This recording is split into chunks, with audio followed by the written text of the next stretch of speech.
Hello everybody and welcome to my channel Super Sam 7. Today I'm going to be reviewing the story Spider-Man Maximum Carnage. Of course this is the older printing of it, it's not in the Epic Collection. I think the Epic Collection gets a reprint in June. But first off, corner turned, bent, stuff like that. Nicks. And it came like this in the mail. Worst Amazon comic delivery I ever got, but hey, there's the spine. There's the famous cover of Carnage here. I really hope they make this an animated movie someday. And the back, Carnage is in town and he's gonna burn it to the ground, not bust it to the ground. It collects Amazing Spider-Man 378 to 380, Spectacular Spider-Man 201 to 203, which is right after the issue 200 with the death of Harry Osborn, Green Goblin, Spider-Man in 1990, issues 35 through 37, Spider-Man Unlimited issue number 1 and 2, and Web of Spider-Man issues 101 to 103, right after Spider-Man in his armored suit fought the new Enforcer. So, here's that stuff. It came for $30. And now let's jump into it. Whoa, look at that. I love this comic. This is a kind of off a comic cover. That's, I think, Spectacular Spider-Man 203. Really cool. Ben Reilly stuff here if you want to buy it. I don't know why they put this artwork of Spider-Man in the book. This isn't the art at all, but whatever. It has all the writers, pencilers, inkers, letters. You get it. So this was the introduction of sorts by J.M. DeMatteis. Hopefully you guys can pause it and read it if you want. Oh, there we go. And I'll start off with the very first issue of Spider-Man Unlimited. This was the, if you don't count Marvel Team-Up, this was the 4th Spider-Man series. No, 5th. Sorry, because I forgot Spider-Man 1990. Okay, so Iron Man. This is the 30-year anniversary of Iron Man. So this came out, like I said, May to July 1993. Maybe it was August. Let me check. I'm just gonna take my time with. Oh, what the? It says it came out in November, so I think it was August. Yeah. And this is such an iconic Carnage comic cover. So if you know, basically Carnage breaks out of Ravencroft, which is the Arkham Asylum for Spider-Man inmates, and when he was breaking out, that was Harry Osborn's funeral. See Shriek for the first time. Yes, this was Shriek's first appearance, and she and Carnage become sort of boyfriend and girlfriend. Someone really described her well to me, and that was that she was like the Harley Quinn of Marvel Comics, because she's not overused. And of course, while they're going through town, they meet the Spider Doppelganger from Infinity Wars, which I think happened a year before. And then this year, Infinity Crusade happened in 1993, but I think all that happened in fall. So, yeah, it did. I was right about that. I didn't even pause the video. I was just going through my mind really quickly. Okay, here's Doppelganger from Infinity Wars. There was only 2 Doppelgangers that stayed after that event. And Spider-Man 1 was one. I think the other was Wolverine. But anyway, so then Carnage goes on a rampage, and he actually kills. Okay, there's a lot of spoilers here. Dagger, half of the team of Cloak and Dagger, and Cloak kind of gets really sad about that, or he really does. And it's revealed that Shriek kind of actually did go crazy and went even more mad, and even gained, I don't know if she's a mutant, never mind, but in this it kind of, when I read it for the first time, made me think that she got her powers after going to Cloak's, dark dimension. Anyway, then Venom comes back to town in part 3, and gets beaten by Carnage, Venom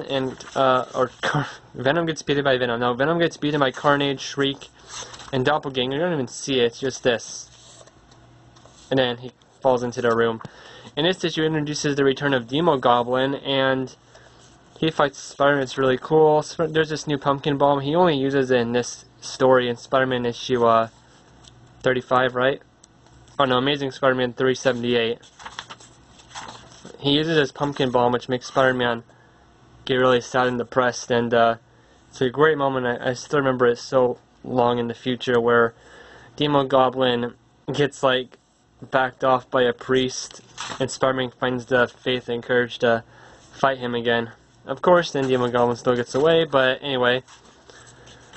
This was Spider-Man issue 35 with the Black Cat and Spider-Man and Venom teaming up to fight these four as a group. Of course, a whole bunch more people joined them, like, I think it's on the next page actually. Oh, nope.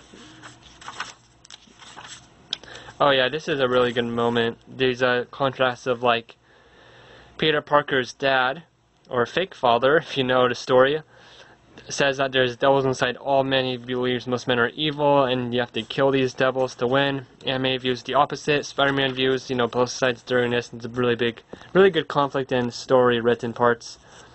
The best written parts are in the Spectacular Spider-Man comics of this series. There's Carry On, and he gets cured. I think at the very end. I remember he comes back a little bit later. But then they jump with Morbius and Deathlock and Iron Fist, Captain America, crazy battle royale, and there's a moment where they could have ended it. They could have stopped Carnage by just keep hitting him with fire and having Venom. This actually happens twice. They're able to stop it, and then they don't because Spider-Man's like, hey, don't murder, do the right thing. And there's all these sort of... It brings up a good point. Would you kill someone like Carnage? I don't know. Actually, I do. I would say heck yeah. But that's with 2020 vision, so does that really count? I don't know. Of course, right in the next part, so this was the previous part. Next part, you're able to stop it all again, and they say no, and things get even worse. There's Carry On, he touches Morbius, but Morbius survives.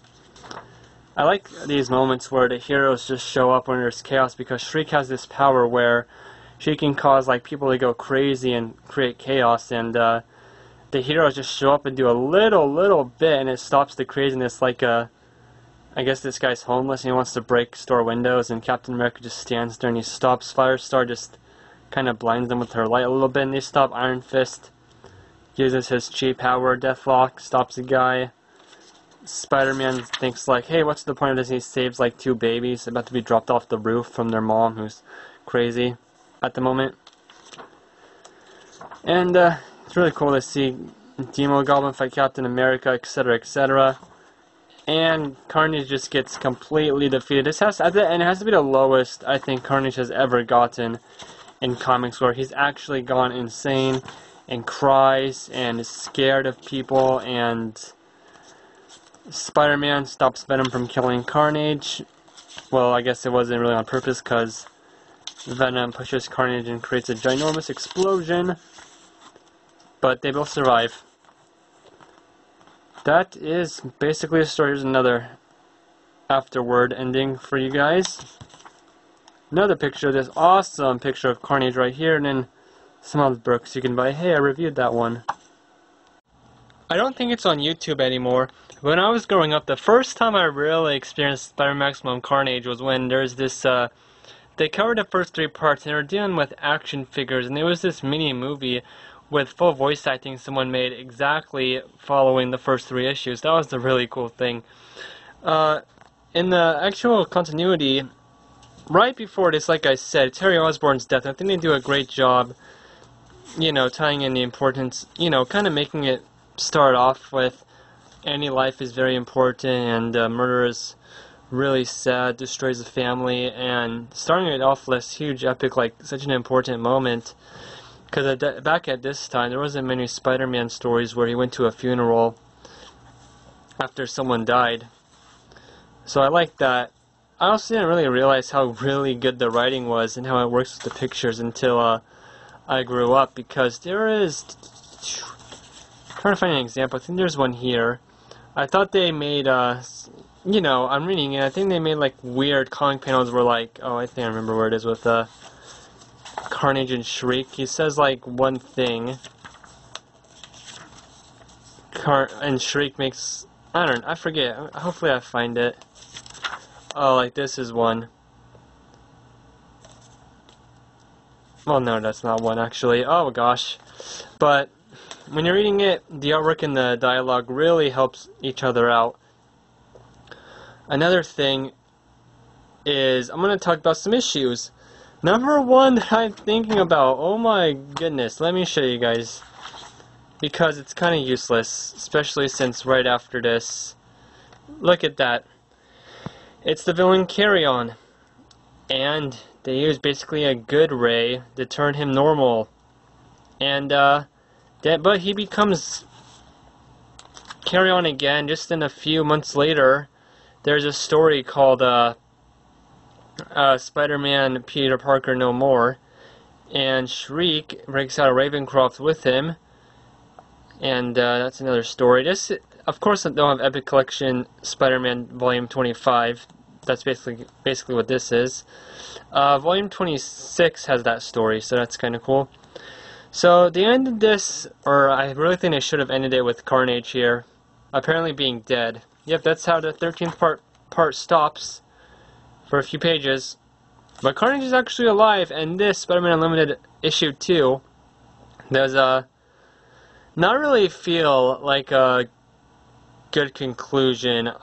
Seriously, Carnage is back. I guess they wanted to have a Spider-Man Venom Carnage solo story, solo moment, but really they just, oh gosh, I think they didn't do it well. This is definitely the worst Carnage has been in a single issue, being completely insane and just Carnage is not a character you should feel bad for, and they have these moments where if it was any other character you might feel a little bad for him, pity him a little bit, but it's like, no, it's Carnage. He's pure evil. I'm glad he doesn't feel bad.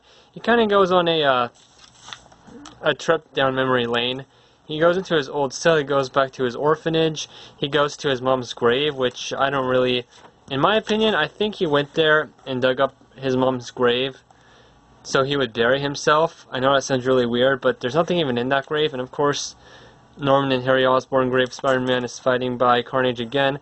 Black Cat shows up in this for, let's see, 1, 2, 3, 4, 5, 6 panels, and that's it. It's kind of weird. She doesn't really do anything. The Avengers show up for one right here, and it's like the loser Avengers: Thunderstrike, Vision. I don't know who that is, but of course Carnage survives. Venom gets away.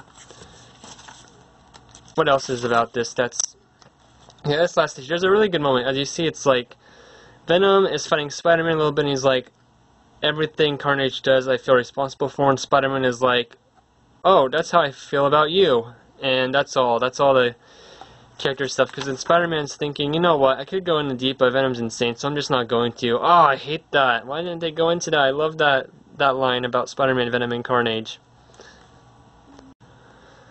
There's 2 characters in here that I feel are just completely useless that show up, and one is Nightwatch. He kind of looks like Spawn, just a little bit of a coloring difference. Oh gosh, he's in here for 2 or 3 issues, and that's it. I don't really know why. And the other is Deathlock. I don't really know why he's in there as well. They kind of make him like hold the machine at the end that dagger charges up, and they hit Carnage with it, making him go even crazier. Or maybe that's kind of, yeah, well, you know.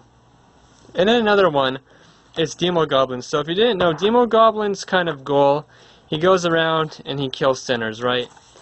That's what he does. He was creating the Inferno X-Men giant crossover event. But in here, he's planning to kill Carnage. Okay, that's great. What the heck? That is really cool. If you didn't know that, that's what he plans to do. Demogoblin shows up, there's a fight. He actually is winning against this fight against Shriek and Carnage. But then he's like, you want to kill people? Just join us. And Demogoblin's like, oh, okay. So Demogoblin was probably the, I don't know. I think Carrion was, I just like Demogoblin a lot. I think Carrion was the worst villain in here, along with Spider Doppelganger. Actually, that's actually how he got involved, is because of the Doppelganger. And Doppelganger still views Demogoblin as like an ally, even though he was fighting Shriek, his mom figure. I think I already said that at the end, Carnage kills Doppelganger. Carrion gets reverted back to normal. Captain America, Iron Fist, and Firestar are the other big heroes Spider-Man works with, and Iron Fist has this power that calms people down after Shriek kind of makes them go crazy, like mind corrupts them to commit crimes and everything, and they use that power as well to stop them in the end. Firestar, of course, but no Fantastic Four. They actually go to the Baxter building in one issue, so that's cool. She uses her power, super effective against, Carnage, obviously. Captain America, I know a lot of people I've seen that say, why is Captain America in here? That's dumb. Is he just here because it's kind of a reason of no Avengers or to have a more popular character? Well, I think he's here to show, like, inspiration to Spider-Man as to, like, why he keeps going and why he's doing the right thing. Sharika is definitely the standout of this story, being a brand new character in her relationship with Cloak, which I don't think ever is talked about again. I know she's described now as the Harley Quinn of Marvel Comics back in the day. She could have been, if they used her. Hopefully they didn't, we'll never overuse her. But she growing up as a groupie, as a rock star, then she went into Cloak's, cape, and went completely insane. So, of course, biggest thing about this is morals. Like, here's them teaming up with Morbius, the living vampire, who at this time is viewed as a big old villain. There's Firestar from the New Warriors. I think she's only in 2 issues. And speaking about issues, there's a few I would say, a lot of people say, this went on for way too long. It should only be half the length. I think they could have cut out 3 parts and made it good. Like I said, Carnage almost dies in this issue. And in this issue, what the heck? Why did that happen? Oh, I love this art right here. This was the part that was really... It's always been confusing to me, them making us feel bad for Carnage. Now here, maybe they're not trying to make us feel bad, but give us an origin, and he's talking to his family to manipulate them or something, but he's all alone here. I mean, there's no reason for him to be talking about his sad origin at the orphanage, because wasn't he here because he killed his parents and grandma and pet dog, or I mean cat. It was a dog in the movie. Anyway, there's a moment before it's halfway over. Spider-Man kind of decides to do it his own way and work alone, and lets Black Cat, Morbius, and Venom fight Carnage and his twisted family all by himself because he doesn't want to stoop to their methods. But then he changes his mind, and this cool fight happens. He saves people. They go track Carnage down using some, I guess, detective work, kind of like in Carnage's first appearance. I love art like that. Actually, it's kind of surprising they didn't really do much with Carrie on here besides him just being around, because literally he just shows up randomly and helps attack people. He doesn't even talk, which, okay, obviously it's Carry On, but still. And I still love this moment where Black Cat tells Spider-Man that Venom was right when it comes to saving innocents. She's kind of in the middle, I would say, at the very end, but she's definitely more on Venom's side when it comes to his lethal protector actions and stopping Carnage. So there's this is issue 201, right after Spectacular Spider-Man 200 with the death of Harry Osborn. The way Venom really ties in is fine. They don't really talk about his Lethal Protector 6-issue miniseries. He's in San Francisco, sees Carnage, has escaped, and goes to New York, and becomes Venom again to find them. I really like these moments where Carnage just starts off in part 3 being abusive. It's definitely more, his character. Oh, this is one of the moments where I think the art and dialogue work really well, almost like telling a movie. Like, you can see it. You can easily imagine it happening in any sort of media right there. So the last things I can think about saying now is I love the art in the Web of Spider-Man series. My favorite here. Least favorite is the Spectacular Spider-Man art here. It's just my own opinion on that. This is the Maximum Carnage event starting in Spider-Man Unlimited issue 1. Then goes part 3 is Amazing Spider-Man 378. Now the reason I say it is because you can basically read this right after the Vengeance of Venom trade paperback, the last comic review I did. That was in Ultimate Spider-Man. And you won't have any trouble. It'll kind of seem like one big Venom story. I know that's what they do in the Omnibus collection and Epic collections when it gets to that point. Anyway, so with that said, I really do give this a high recommendation. I mean, even now looking back at those problems I mentioned, at least an 8 out of 10. 8.5 out of 10. I don't think this was one of my top 25 Spider-Man stories because there's just so many characters in here. I didn't even count it as one of my best Carnage stories. Oh yeah, I did. I think it was put as number 4 or 3.